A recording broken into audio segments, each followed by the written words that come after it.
அனைவருக்கும் வணக்கம். பாரம்பரிய திருவள்ளுவர் குலவம்சம் பிரசன்ன ஜோதிடர் சுப மாரிமுத்து திருப்பூரிலிருந்து இந்த பதிவு உங்களுக்காக. ஐயா வணக்கங்க ஐயா. வணக்கம் ஐயா. ஐயா இப்போது மக்கள் சார்பாக ஒரு கேள்வி இன்றைக்கி நான் கேட்கலான் இருக்கேன். கேளுங்க ஐயா. ஐயா அதாவது இந்த ஜாதகத்தில் முடக்கு இருக்கு, ஜாதகத்தையும் முடக்கிருச்சு, கண்டிப்பாக அதனால் வாழ்க்கையில் நிறைய பிரச்சனைகள் அப்படின்னு சொல்லி நிறைய பேர் கேட்குறாங்க. கண்டிப்பாங்க ஐயா. இந்த முடக்குங்கிறது என்னங்க ஐயா? அதற்கும் கர்மாவுக்கு ஏதாவது சம்மந்தம் இருக்காங்க ஐயா? ரொம்ப பற்றி சொன்னீங்கன்னா ரொம்ப உதவியாக இருக்குங்க. நல்ல கேள்விங்க ஐயா. இந்த கர்மாவே முதல்ல எங்கேருந்து வருது அப்படிங்கிறது தான் இப்போ நம்ம சொல்ல போகிறோம். இதுவரைக்கும் எத்தனையோ கருத்துக்களெல்லாம் நீங்கள் இந்த உலகத்தில் கேட்டிருப்பீங்க.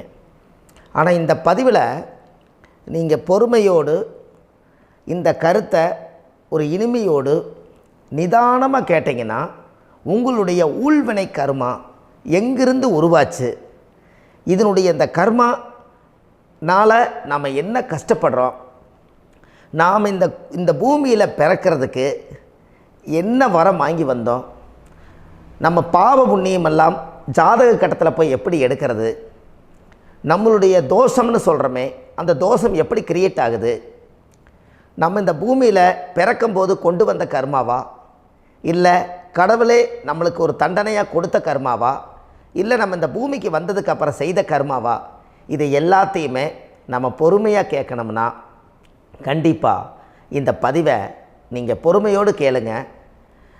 உங்களுக்கு இதில் ஒரு பெரிய ஒரு ரகசியம் ஒன்று அடங்கியிருக்குது. அந்த ரகசியத்தை தான் இன்றைக்கி இந்த உலகத்துக்கு அரங்கேற்றம் பண்ணுறேன். இந்த முடக்கு நம்ம ஐயா கேட்டதில் ஒரு அற்புதமான ஒரு விஷயம் என்ன அப்படின்னு கேட்டிங்கன்னா, முடக்குங்கிறது அந்த காலத்தில் பெரிய திறமையை கட்டி போட்டு வச்சுட்டா நம்மனால் அது இயங்க முடியுமா? முடியாது இல்லைங்களா ஐயா?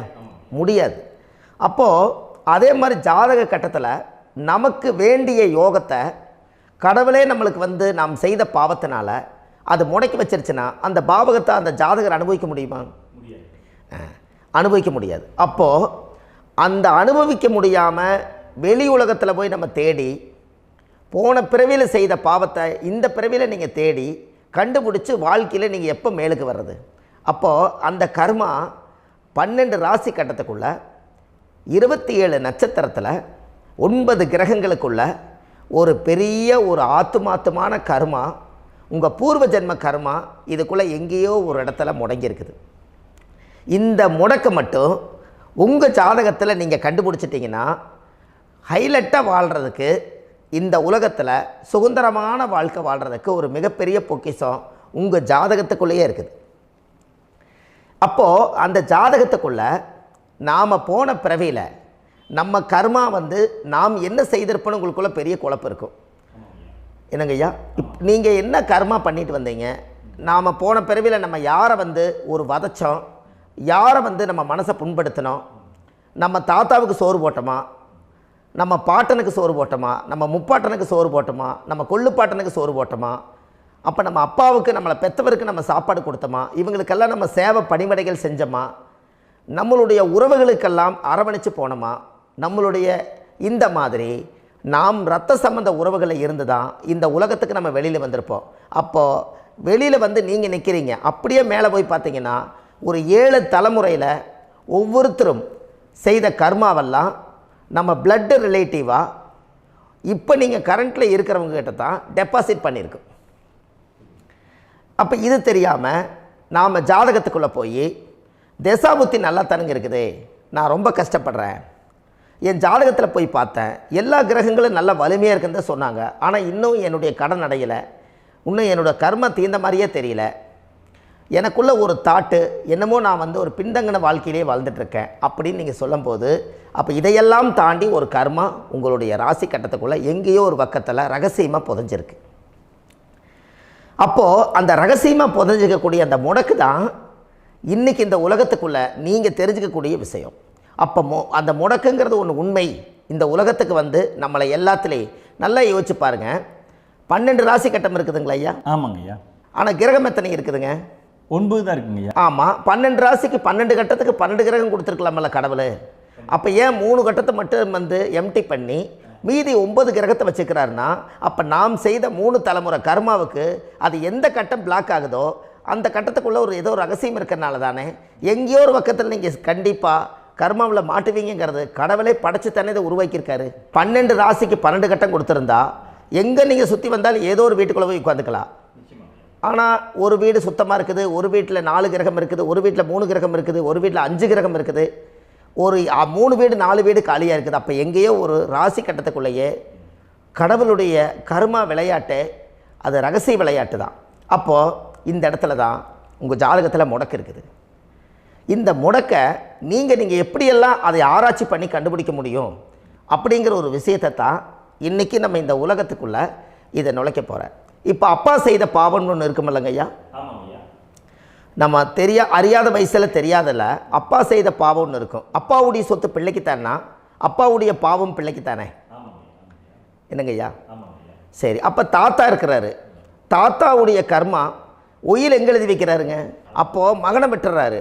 அப்போ தாத்தா மாதிரியே முகம் இருக்குது, தாத்தா மாதிரியே அவருடைய நடை உடை பாவனை இருக்குது, அவர் தாத்தாவுடைய ஜீனு தான் அப்படின்னு இவர் சொல்லும்போது, அப்போ தாத்தாவுடைய சொத்து பேரனுக்கு சொந்தம்னா தாத்தாவுடைய பாவம் எங்கே போகுங்க? Very good. அப்போ அப்போது இந்த கர்மா எப்படி டிரான்ஸ்ஃபர் ஆகுதுன்னு உங்களுக்கு தெரியுதா? அப்போ நீங்கள் போன பிறவியில் அந்த தாத்தாவுடைய பேரனை நீங்கள் பிறக்கிறதுக்கு கர்மம் உங்களை செயல்பட வச்சுருக்குது. அதனால் நீங்கள் தாத்தாங்கிறீங்க. அதனால் அந்த கௌரவமாக எங்கள் தாத்தா சம்பாரித்த சொத்து நான் தான் அனுபவிக்கணுங்கிற விதியை நீங்கள் உருவாக்கிறீங்க. அப்போது இந்த ஜாதகத்தில் அந்த ஊழ்வினை தோஷந்தான் ஏதோ ஒரு வழியில் உங்களை கர்மாவை செயல்படுத்துது. அதனால தான் இந்த ஜாதகத்தில் எந்த ஒரு முடக்கை எடுக்கிறதா இருந்தாலும் சூரியன் என்ற நட்சத்திரம் எதுவோ அந்த நட்சத்திரத்துக்கு எந்த வீடு முடக்காகுதோ அங்கே தான் உங்களுடைய கர்மா ஒளிஞ்சிருக்கும். இதுதான் உங்களுடைய பெரிய ஒரு பொக்கிஷமான ரகசியம். சரிங்க ஐயா, இப்போ இதில் நவகிரகங்கள் 9 இருக்கும்போது ஏன் சூரியனை மட்டும் நம்ம இதில் எடுத்துக்கணும்னு நீங்கள் சொல்கிறீங்க? நல்ல கேள்விங்க ஐயா. நீங்கள் கேட்டீங்க பார்த்தீங்களா, 9 நவகிரகம் இருக்கும்போது சூரியனை மட்டும், அந்த சூரியன் என்ற நட்சத்திரம் பிறக்கும்போது அந்த வீடு மட்டும் முடக்காகுன்னு நீங்கள் கேட்டீங்க இல்லையா? இதுதான் அற்புதமான கேள்வி. ஏன் அப்படின்னு கேட்டிங்கன்னா, சூரியன் அப்பாவோட உயிர் கரு போய் அம்மாவுடைய பனிக்கூடத்தில் கர்ப்பத்தில் வச்சு 10 மாதம் 300 நாள் சுமந்து நீங்கள் இந்த பூமிக்கு வெளியில் வரும்போது நீங்கள் என்ன பாவத்தை இவங்க விதைச்சாங்களோ அந்த கர்மாவை வாங்கிட்டு தான் நீங்கள் வெளியில் பிரசவமாகறீங்க. இதுதானே?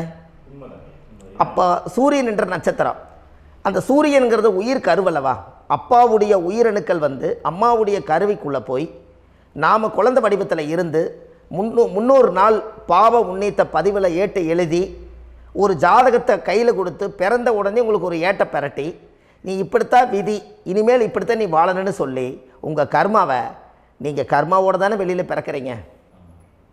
அப்போ சூரியன் என்ற நட்சத்திரம் தானே இந்த உலகத்துக்கு ஒரு பெரிய ஒரு மகத்துவம்.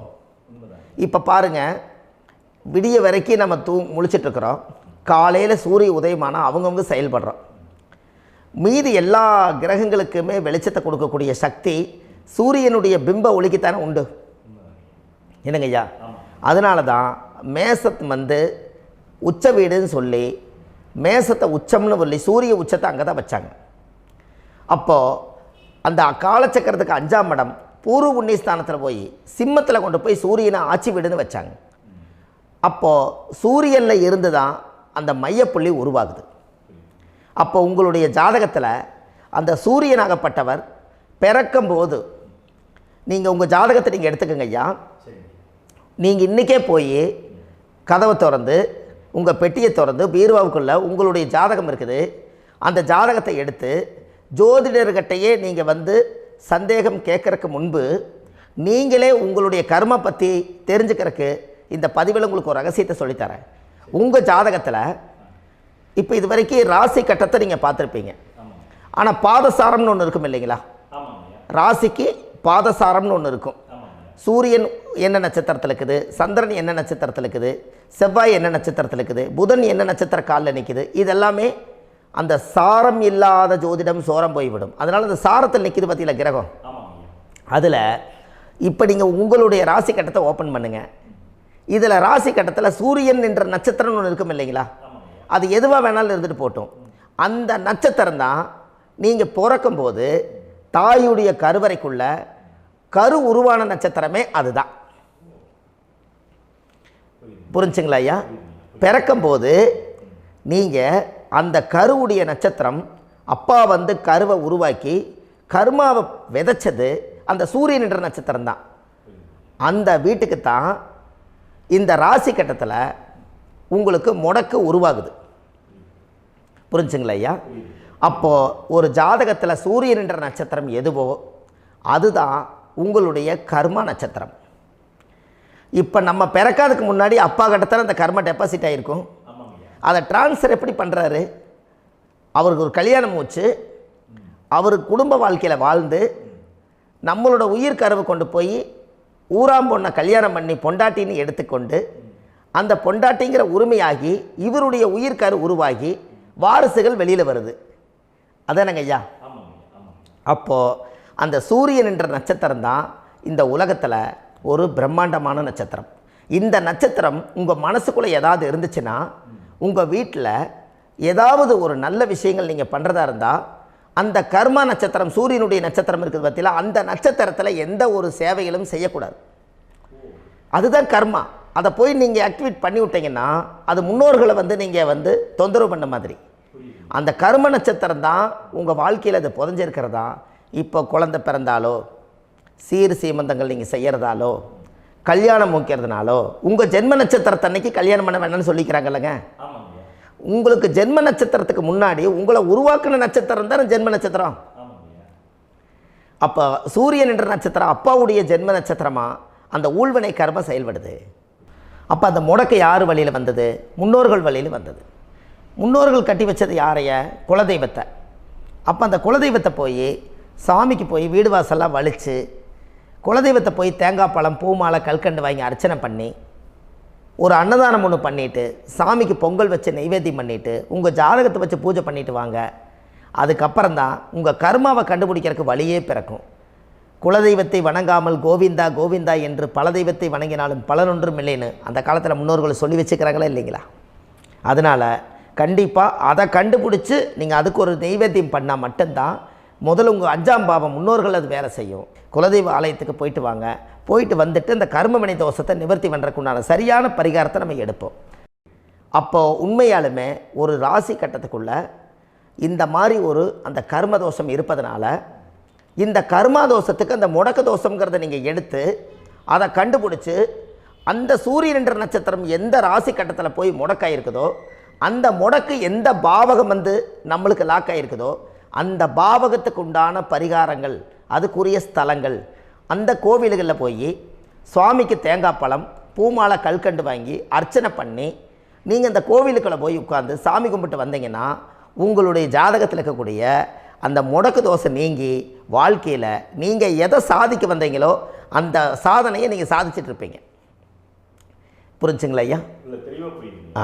ஏன் அப்படின்னா அந்த முடக்கு நட்சத்திரத்துக்குள்ளே தான் ஒரு தோஷம் இருக்குது. இப்போ அந்த காலத்தில் பாருங்கள் ஐயா, முன்னோர்கள் எல்லாம் நிறைய பேர் கோவில் கட்டி வச்சுட்டு போயிருக்காங்களா இல்லைங்களா? இந்த கோவில் எதுக்காக கட்டி வச்சுக்கிறாங்கன்னா அவங்க கட்டினவங்களுக்கும் அந்த முடக்கு தோஷம் இருந்திருக்குது. ராஜாக்கள் இருந்திருக்குது, மன்னர்கள் காலத்தில் இருந்திருக்குது, ஜமீன்தார் காலத்தில் இருந்திருக்குது. இப்போ அவங்களுடைய அமைப்புகள் எல்லாமே முன்னோர்கள் என்னமோ அறியாமல் தெரியாத தன்னடக்கம் இல்லாத ஒரு கர்மாவை இவங்க செஞ்சிட்டாலும் அதுக்குரிய பரிகார ஸ்தலங்களை கொண்டு போய் அந்த காலத்திலே ஜாதகம் பார்த்து நம்ம வந்து முன்னோர்களுடைய பாவத்தை நாம் செய்த பாவத்தையும் தீர்த்துட்டு நமக்கு கீழே அடுத்த சந்ததிகள் அடுத்த தலைமுறைகள் வந்தாலும் இந்த கோவில்களுக்கு வந்து விளக்கு போட்டு சாமி கும்பிட்டு இந்த மண்ணை மிதிச்சிட்டு போனால் அன்னையோடு அந்த கர்மா தீருங்கிறது அந்த காலத்திலேயே முடக்க தோஷ பரிகாரத்தை கோவில் வழியில் அந்த காலத்தை திசை திருப்பி வச்சுருக்காங்க. அப்போ நீங்கள் கோவிலுக்கு போகாமல் கண்டிப்பாக இந்த பரிகாரத்தை நீங்கள் உடைக்க முடியாது. ஏன் உடைக்க முடியாதுன்னா இப்போ நீங்கள் எத்தனை வருஷம் வாழ்கிறீங்க ஐயா? 120 வருஷமே வச்சுக்கோங்க. சூரியன் திசை 6 வருஷம், சந்திரன் திசை 10 வருஷம், செவ்வாய் திசை 7 வருஷம், ராகு திசை 18 வருஷம், குரு திசை 16 வருஷம், சனி திசை 19 வருஷம், புதன் திசை 17 வருஷம், கேது திசை 7 வருஷம், சுக்கிரன் திசை 20 வருஷம். இப்போ நான் சொன்ன டோட்டலெல்லாம் கூட்டிங்கன்னா 120 வருஷம் வரும். இது ஒரு மனிதர் பிறந்து பூரண ஆயுளோடு வாழ்ந்தால் இந்த 120 வருஷம் வாழ்ந்தால் அவர் இந்த பூலோக பதவி விட்டு சிவலோக பதவி போயிடுவார். அதுக்கு பேர் தான் பூரண ஆயுள் என்று பொருள்.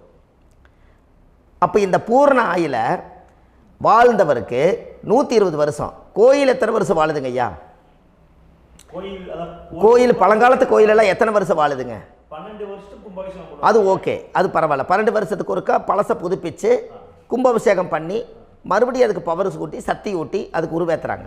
நான் சொல்கிறது கோயில் 5000 வருஷம் 4000 வருஷம் பெரிய பெரிய சித்தர்கள், மகான்கள், ரிஷிமார்கள், யோகிகள், சித்தர்கள் இவங்களெல்லாம் போய் கோவில்லையே சிவனையும் பெருமாளையும் வழிபாடு பட்டுட்டு கோவில்லையே ஒரு ஓரத்தில் ஜீவசமாதி ஆயிட்டாங்கன்னு பழைய கால கோயிலில் சித்தர்கள் குடியிருக்காங்களா இல்லைங்களா?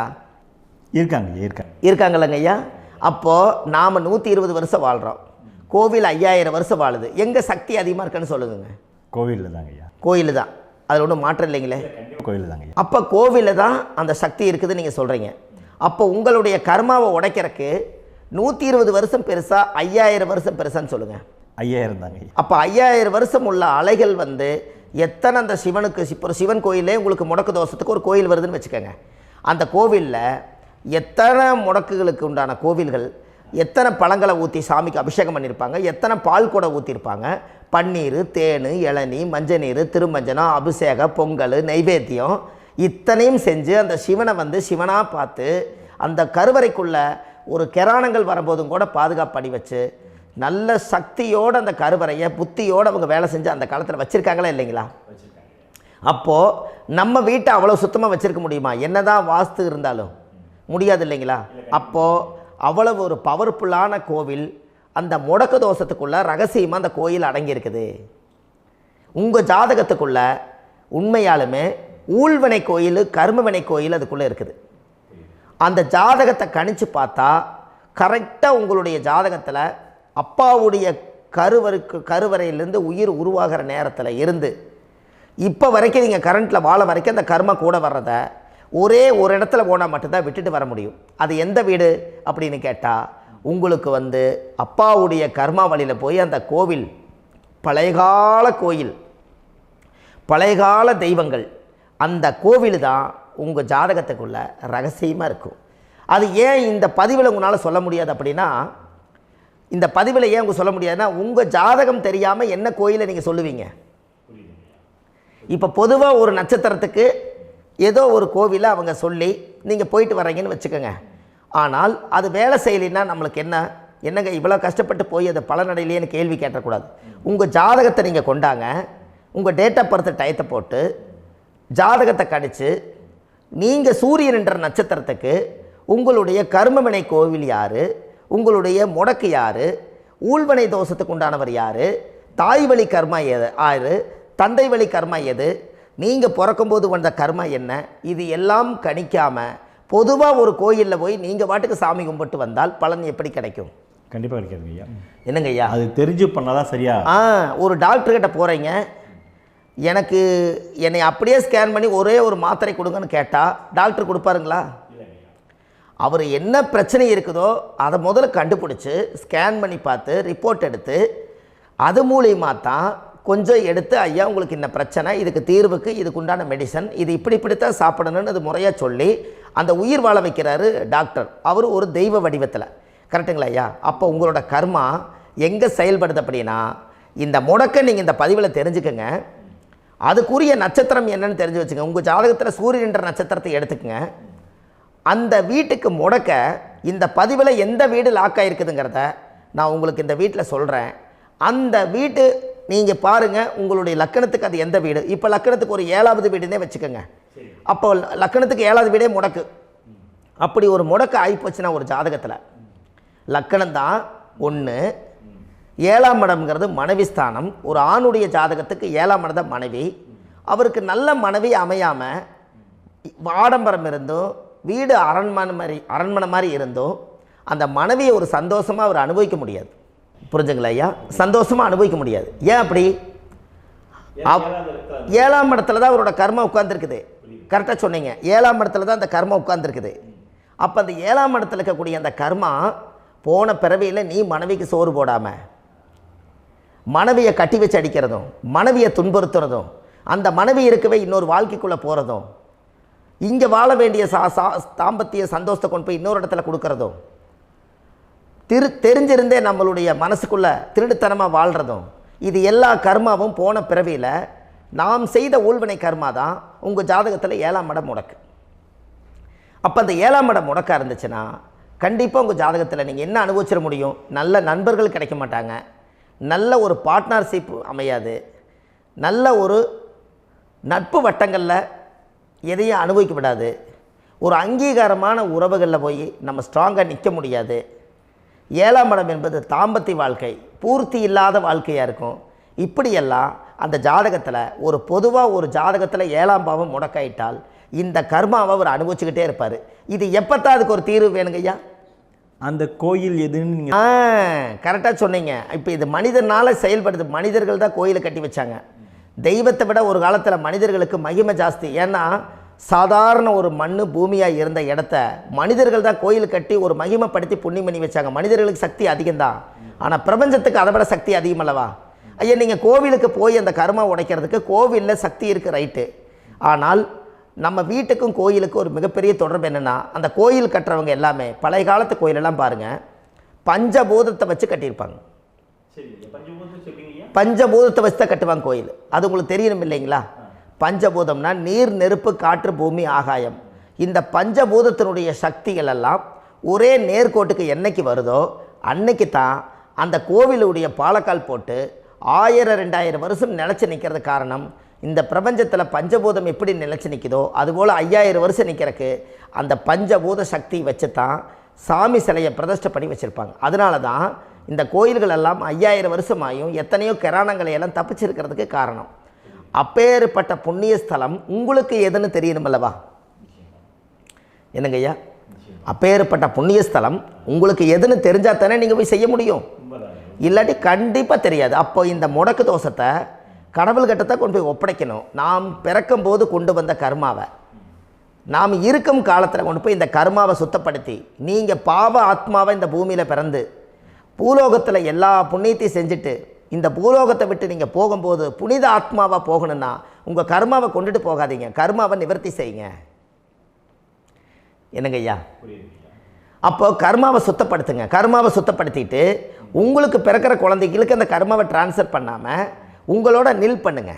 ஒரு உதாரணம் சொல்லட்டுங்களா ஐயா? ஒரு காந்தம் ஒன்று இருக்குது இல்லைங்களா? ஒரு காந்தம்ங்கிறது ஒரு தாத்தாவாக வச்சுக்கோங்க. ஒரு இரும்பை கொண்டு போய் வச்சா ஒட்டு மோட்டாதா? அப்போ ஒட்டுனோடனே காந்தம்ங்கிறது தாத்தா, அவருக்கு பிறந்த வாரிசுக்கு அந்த கர்ம டிரான்ஸ்ஃபர் ஆயிருமா? சரி, இன்னொரு இரும்பை கொண்டு போய் வைங்க, ஒட்டு மோட்டாதா?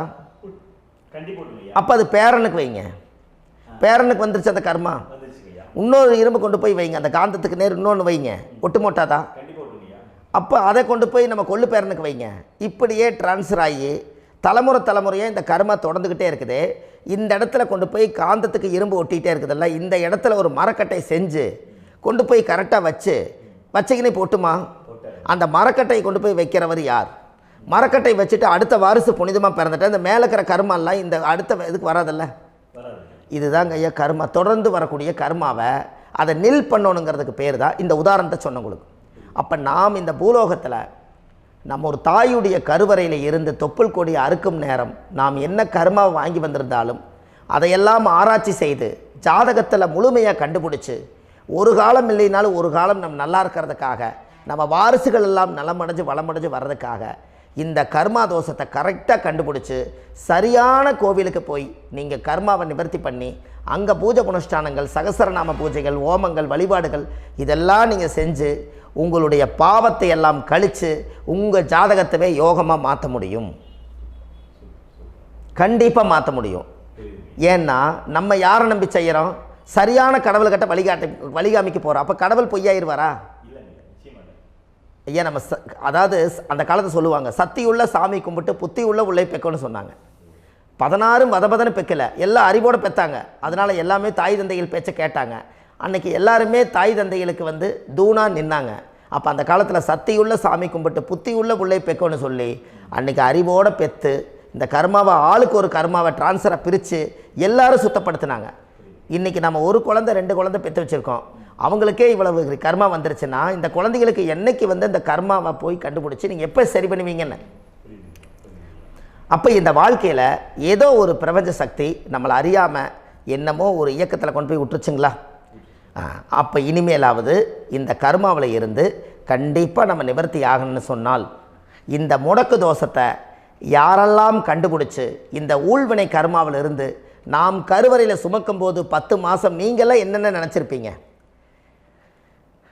அதாவது கருவறைக்குள்ள கருப்பாக ஒரு பிண்டம் இடப்பக்கம் கிடக்கையில் இந்த பூமிக்கு வரும்போது நீங்கள் என்னென்ன நினச்சிருப்பீங்க? இந்த பிறந்ததுக்கு அப்புறம் வந்து தான் அம்மா தெரியுது, அப்பா தெரியுது, தாத்தா தெரியுது, பாட்டி தெரியுது, இந்த உலகத்தில் கண்கொள்ளாத காட்சிகள் எல்லாம் தெரியுது, எல்லாம் தெரியுது. ஆனால் 10 மாதம் உங்கள் வாழ்க்கையில் நீங்கள் இருக்கும்போது நீங்கள் என்னென்னலாம் நினச்சி இந்த பதிவில் இறைவன் கொடுத்தாரோ அதையெல்லாம் அனுபவிக்கத்தான் வந்தீங்க. அதுக்கு இடையில இருக்கிறதான கர்மா. இந்த ஒரு விஷயம் உங்களுக்கு கிடச்சிருச்சுன்னா நீங்கள் எல்லாருமே ராஜயோகமாக பிழைப்பீங்கள்ல. இதில் ஏழை பணக்கார யாரையுமே சொல்ல வரல. அவங்க பிறக்கும்போது புண்ணியத்தை பொறுத்து தான் போன ஜென்மத்தில் நம்ம என்ன புண்ணியங்கள் பண்ணி வச்சோமோ அந்த புண்ணியத்தில் இன்றைக்கி நல்லா வாழ்கிறாங்க. ஒருத்தர் கேட்டார், என் ஜாதகத்தில்ங்க எங்கூட படித்தவர் இடம் வாங்கிட்டார், வீடு வாசல் கட்டிட்டார், தொழில் பண்ணிட்டார், நல்லா இருக்கார், ஆனால் நான் இன்னும் அப்படியே தான் இருக்கிறேங்கன்னு ஒருத்தர் கேட்டார். அதுக்கு ஒரு கருத்து என்னென்னா, டேட் ஆஃப் பர்த் ஒன்று தான், டைம் ஒன்று தானே வச்சுக்கோங்க. அவங்க அப்பா செஞ்ச புண்ணியம் வேறு, நீங்கள் செஞ்ச பாவங்கள் வேறு. அவர் செஞ்ச புண்ணியத்தினால அவருக்கு எல்லாமே முன்னாடி கிடைக்குது. நீ கர்மாவெல்லாம் கழிச்சிட்டீங்கன்னா பின்னாடி கிடைக்க போகுது. இதில் மற்றவங்களை பற்றி வேற்றுமையாக நினைக்கிறதுல எந்த ஒரு இதுவுமே இல்லை. அப்போ ஒருத்தர் பார்த்து ஒருத்தர் வாழ வேண்டாம். உங்களுடைய சுய அறிவை வச்சு இந்த பூலோகத்தில் இந்த பூமியில் நீங்கள் 4 தெரிஞ்சு நல்ல விதமாக கற்றுக்கிட்டு இந்த உலகத்தில் சிறப்பாக வாழ கற்றுக்குங்க. அதுக்கு அந்த ஊழ்வினை தோஷத்தை கண்டுபிடிங்க. உங்களுக்குன்னு ஒரு முடக்கு இருக்குதுங்கிறத இன்றைக்கி நீங்கள் எழுதி வைங்க. அதை எப்படியாவது கண்டுபிடிங்க, அதை தேடுங்க. ஒரு முறை நீங்கள் ஜாதகத்தை கொண்டு வாங்க. அந்த ஜாதகத்தை கொண்டு வந்து உங்கள் பாவகத்தில் எத்தனாம் பாவம் முடக்காயிருக்குதுன்னு பாருங்கள்.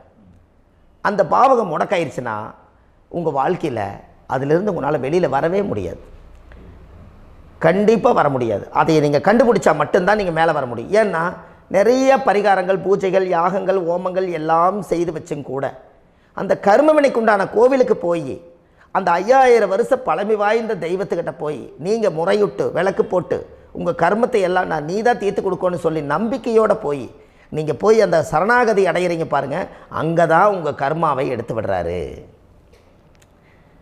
அப்போ இந்த ரகசியம் உங்களுக்கு வேணுமல்லவா? அப்போ உங்கள் ஜாதகத்தில் எங்கே முடங்கி அதுக்குரிய கோவில்கள் எல்லாம் என்ன, அதுக்கு தான பரிகாரம் என்ன, அதுக்கு நீர் பரிகாரம் என்ன, யாத்திரை பரிகாரங்கள் என்ன, நீங்கள் வீட்டில் இருந்தே செயல்படுத்தக்கூடிய பரிகாரங்கள் என்ன, பரிகாரம் கோவிலுக்கு போய்த்தான் நடக்குமா, இல்லை நாம் வீட்டில் வச்சு வணங்குறதுனால நடக்குமா, நாம் செய்யக்கூடிய தர்ம பரிகாரங்கள் என்ன, தான பரிகாரங்கள் என்ன, இப்படி பல விதமாக இருக்கிறனால உங்கள் ஜாதகத்துக்கு எந்த மாதிரி பரிகாரம் கனெக்ட் ஆகுதுங்கிறது தெரியணும். இது தெரியாமல் கண்டிப்பாக உங்களால் செயல்படுத்துறது ரொம்ப கஷ்டம். இதனால் இதை நீங்கள் தெரிஞ்சுக்கணும்னா இப்போ நம்ம பாருங்கள், நீங்கள் அந்த தெரிஞ்சுக்கிட்டாலே உங்கள் வாழ்க்கையில் ஒரு டைம் தான் நீங்கள் தெரிஞ்சுக்க போகிறீங்க. உங்களுடைய கர்மா என்ன, நீங்கள் எங்கே செயல்பட்டு போயிட்டுருக்கிறீங்க, உங்கள் போகிற பாதை சரியா இல்லை அந்த பாதையில் முள்ளு கல் இருக்குதா, இது எல்லாம் உங்களுக்கு தெரியலனா இந்த முடக்கை கண்டுபிடிக்கக்கூடிய சக்தி வாய்ந்த இந்த கர்மாவை நிவர்த்தி பண்ணுறதுக்கு வழிகள் இருக்குது. அதனால் நீங்கள் கண்டிப்பாக இந்த முடக்கை தெரிஞ்சுக்கணும். இந்த முடக்கு ராசினா என்ன உண்மையாலுமே உங்கள் வாழ்க்கையில் நீங்கள் தெரிஞ்சு இனிமேல் உங்கள் வாழ்க்கையில் இதுவரையிலும் கர்மாவுக்குள்ளேயே கஷ்டப்பட்டீங்க, வழி தெரியாமல் கண்ணை கட்டி காட்டில் விட்ட மாதிரி இருந்தீங்க. இனி அப்படி இருக்க வேண்டாம். உங்கள் ஜாதகத்தில் 12 ராசி கட்டத்தில் 9 கிரகம் போகும், மீனி 3 கிரகம், 3 கட்டம் உங்களுக்கு எங்கேயோ ஒரு பக்கத்தில் 3 கட்டம் எம்டியாக தான் இருக்கும். கரெக்டுங்களா? அது இல்லாமல் ஒரு ஜாதகம் பிறக்காது. ஏன்னா 9 கிரகத்துக்கு 9 கணக்கு போட்டால் 3 கட்டம் எம்டியாக தான் நிற்குது. அந்த கட்டத்துக்குள்ளே எந்த நட்சத்திரத்தில், எந்த சாரத்தில், எத்தனாவது டிகிரியில், எத்தனாவது பாதசாரத்தில், எத்தனை வெகுளையில், எத்தனை செகண்டுக்குள்ளே இந்த கர்மா உள்ளே புகுந்து உங்களை செயல்படுத்துதுங்கிறத கண்டிப்பாக உங்கள் ஜாதகத்தை கொடுங்க. பார்த்து இந்த விஷயத்தை சொல்கிறேன், நீங்கள் அந்த இடத்துக்கு போய் நிவர்த்தி பண்ணிவிட்டு உங்கள் வாழ்க்கையில் கொஞ்சம் காலம் வாழ போகிறீங்க. பாருங்கள், பிறந்ததுலேருந்து 20 வருஷத்துக்குள்ளே இளமையாக வாழ்கிறீங்க, குழந்தையாக வாழ்கிறீங்க. 20லேருந்து 40 வயசுக்குள்ளே தான் உங்களுக்கு ஒரு பொண்ணை பார்த்து கல்யாணம் பண்ணி ஒரு கரு உருவாக்குறீங்க.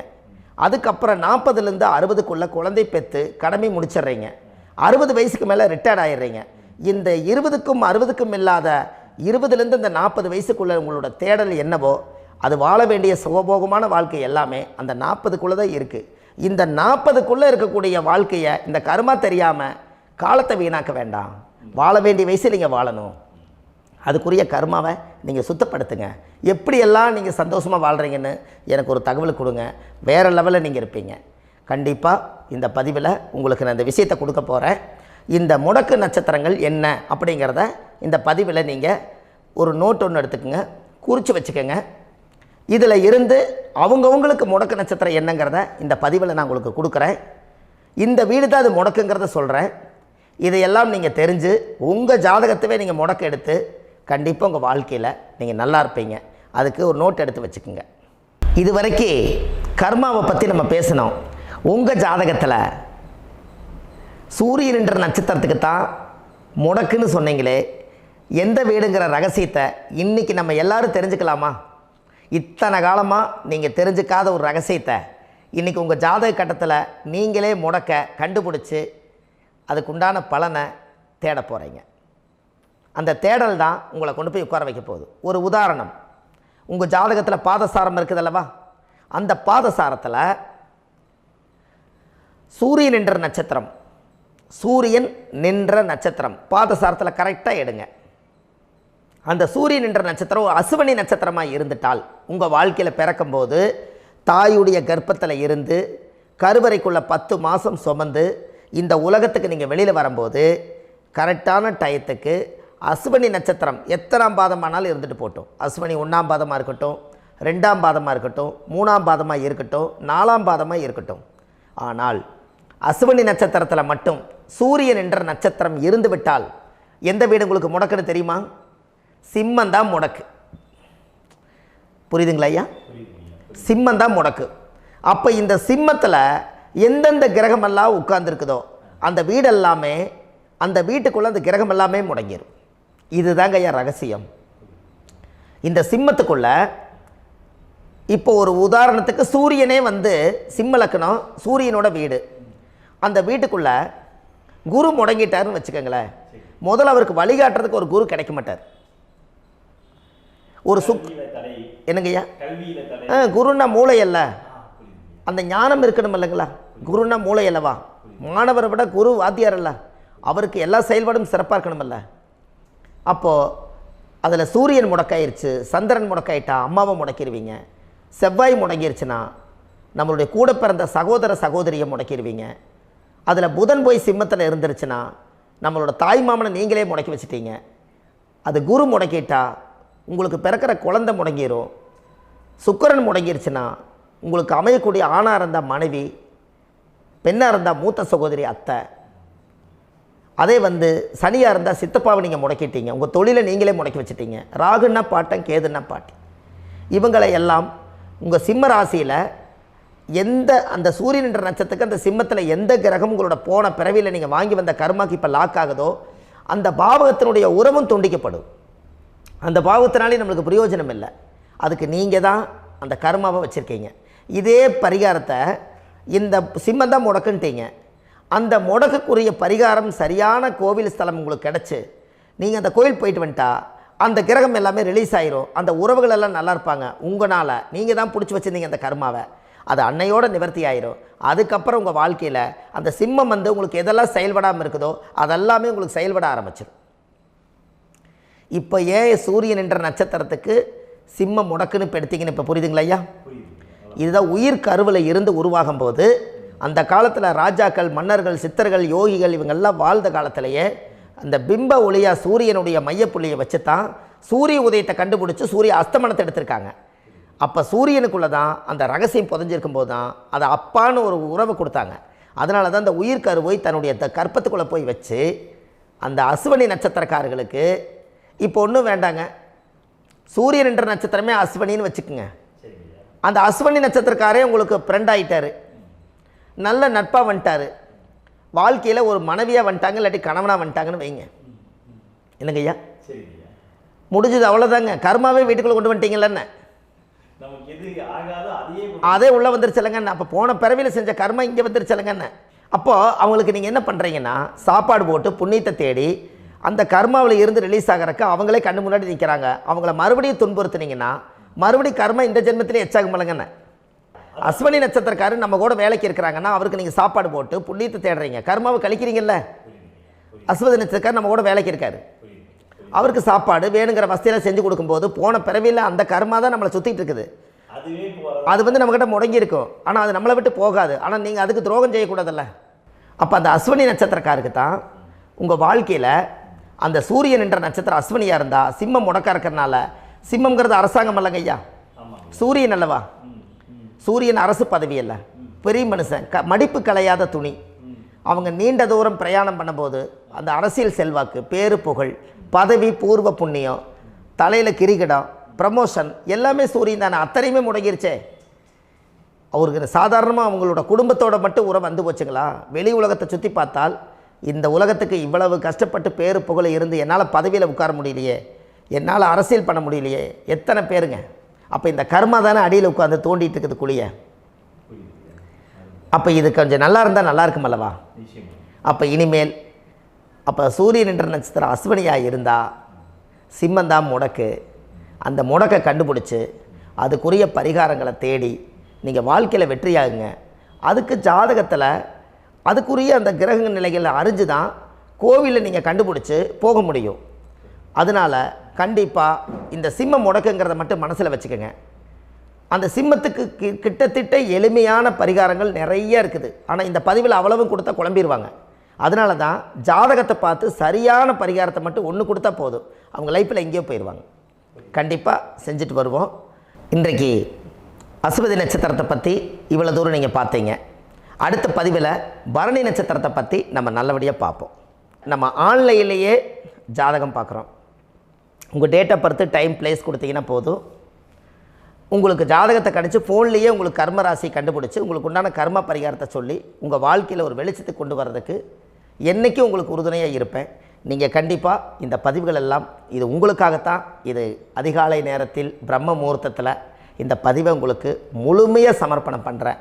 இதை இதை வழி நடத்தி இதைய எப்படியெல்லாம் இந்த முடக்கை கண்டுபிடிச்சி இப்படியெல்லாம் பேச வச்சு அழகு பார்க்க நம்ம முன்னோர்களுடைய ஆசீர்வாதமும், இந்த முடக்கை கண்டுபிடிச்ச குருமார்களும், அவங்களுடைய குடும்ப பாரம்பரிய வம்சாவளிகளும் எல்லாருமே நல்லா இருக்கணும்.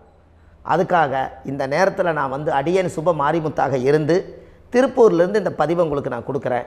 கண்டிப்பாக இந்த முடக்கு கோயிலுக்கு, இந்த முடக்கு தோஷத்துக்கு உண்மையான பரிகாரங்கள், எளிமையான பரிகாரங்கள் நீங்களே வாழ்க்கையில் செஞ்சு ஆதிகால பரிகாரங்கள் உங்கள் மனசுக்குள்ளே இருக்குது. அதை செயல்படுத்தினா மட்டும் போதும், வாழ்க்கை எங்கேயோ போயிடும். கண்டிப்பாக ஒரு முறை உங்கள் ஜாதகத்தை அனுப்பி வைங்க, உங்களுக்கு நான் பார்த்து பலன் சொல்கிறேன். இன்றைக்கி நான் கொடுத்த பதிவுகள் எல்லாம் உங்களுக்கு ரொம்ப பயனுள்ளதாக இருந்திருக்கும். உங்களுக்கு இது வரைக்கும் எத்தனையோ கர்ம வினைகளை பற்றி தெரியாமல் இருந்திருப்பீங்க. இந்த பதிவில் நிறைய கேட்டு தெரிஞ்சுக்கிட்டீங்க. இதெல்லாம் வாழ்க்கையில் ரொம்ப முக்கியமான பரிகாரங்கள், எளிமையான பரிகாரங்கள். நேராக நீங்கள் கடவுளைத்தான் கெட்டியாக பிடிக்க போகிறீங்க. அந்த பரிகாரங்கள் எல்லாம் செஞ்சு அதிகாரமாக வாழ்ந்து இந்த பூலோகத்தில் நல்ல சிறப்பாக வாழ்கிறதுக்கு இந்த பரிகாரம் உங்களுக்கு ரொம்ப யூஸ்ஃபுல்லாக இருக்கும். கண்டிப்பாக இந்த பதிவை செய்யுங்க. நம்ம பாரம்பரிய திருவள்ளுவர் குல வம்சம், பிரசன்ன ஜோதிடர் சுப மாரிமுத்து, திருப்பூரில் இருக்கேன். 30 ஆண்டு காலமாக நம்ம ஜோதிடம் பார்த்து கொண்டிருக்கிறோம். இவ்வளவு காலமாக எத்தனையோ ஆயிரக்கணக்கான மக்களுக்கு நம்ம ஜோதிடம் பார்த்து வழிகாட்டி நிறைய மக்களுக்கு நிறைய சேவைகள் செஞ்சுருக்கேன். நிறைய கோயில் கட்டி வச்சுருக்கேன், கும்பாபிஷேகங்கள் பண்ணி வச்சுருக்கேன், அன்னதானங்கள் நிறைய பண்ணி வச்சுருக்கேன், புண்ணிய யாத்திரைகள் நிறைய போய் வந்திருக்கேன். மக்களுக்காகவே நான் உங்களுக்கு உழைக்க தயாராக இருக்கேன். இந்த ஜோதிடம் வந்து என்னுடைய ஒரு பாரம்பரியமாக, என்னுடைய அப்பா, தாத்தா, முன்னோர்கள் இதெல்லாம் எங்களுடைய குலத்தொழில் இது. அதனால் நாங்கள் பாரம்பரியமாக திருவள்ளுவர் குல வம்சம். வள்ளுவர் வாக்குன்னு யூடியூப் சேனலில் போனீங்கன்னா 1000 பரிகாரங்கள் கொடுத்துருக்கேன். அதுவும் உங்களுக்கு ரொம்ப யூஸ்ஃபுல்லாக இருக்கும். வள்ளுவர் வாக்கு அப்படின்னு போடுங்க, அப்படி இல்லைன்னா சுப மாரிமுத்துன்னு போடுங்க. இதில் பரிகாரங்கள் நிறையா கொடுத்துருப்பேன். கண்டிப்பாக இதெல்லாம் நீங்கள் சந்தித்து நீங்கள் ஒரு சப்ஸ்கிரைப் பண்ணி வச்சுக்கோங்க. நான் போடக்கூடிய பதிவுகள் எல்லாமே உங்களுக்கு நோட்டிஃபிகேஷனை வந்துடும். அதனால் நீங்கள் ஒரு சப்ஸ்கிரைப் பண்ணி வச்சுக்கோங்க. தினமும் ஒரு தகவல் உங்களுக்கு கொடுத்துக்கிட்டே இருக்கேன். இதெல்லாமே உங்களுக்கு ஒரு பெரிய சந்தோஷமான நிகழ்ச்சிகள். என்றைக்கும் உங்களோட நான் வாழ்கிறேன். உங்களுடைய குடும்பத்தில் நான் ஒருத்தராக இருந்து குடும்ப ஜோதிடராக நான் இருப்பேன். கண்டிப்பாக ஆயுளுள்ள வரைக்கும் உங்களுக்காக இந்த ஜோதிடத்துக்கு உழைச்சி உங்கள் குடும்பத்தில் ஒருத்தராக நான் வந்து ஒரு ரத்த உறவில் நான் வந்து இந்த பூர்வ ஜென்மத்தில் உங்களுக்கு நான் கடமைப்பட்டிருக்கேன். கண்டிப்பாக அடுத்த பதிவில் உங்களை நான் சந்திக்கிறேன். வாழ்வது ஒரு முறை, வாழ்த்தட்டும் தலைமுறை. நன்றி, வணக்கம்.